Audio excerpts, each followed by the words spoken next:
A home invasion turns into a homicide investigation. This after an elderly Skiatook shooting victim loses the fight for his life. In our continuing coverage, 2 News multimedia journalist Rico Bush spoke with the man's grandson, who opened up about the death of his grandfather.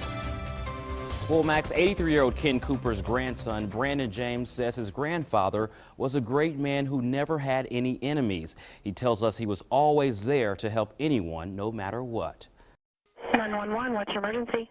I've been shot. I've been robbed and been shot. The chilling 911 call Brandon James hears from his grandfather just moments after an intruder shot the elderly Skiatook man. I'm so numb right now, I can't even begin the grieving process. Okay, where were you shot at? In the chest. I'm bleeding bad. Hurry, hurry, hurry. Police say 83-year-old Ken Cooper was the victim of an apparent home invasion and may have known his intruders.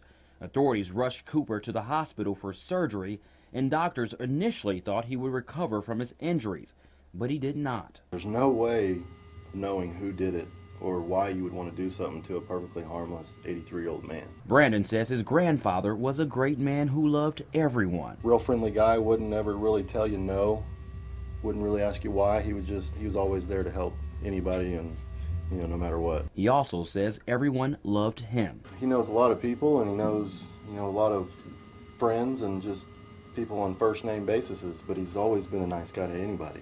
Never really had any enemies that I know of. Brandon never thought his life would end in terror. Super nice guy.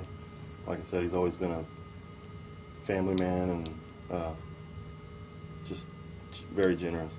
As he tries to find peace amid these very dark days, he says he will continue to remember his grandfather as a kind-hearted man he always knew. And Max, police tell us they were unable to talk to Cooper before his death, but they do believe they have enough evidence that may help them find his killer.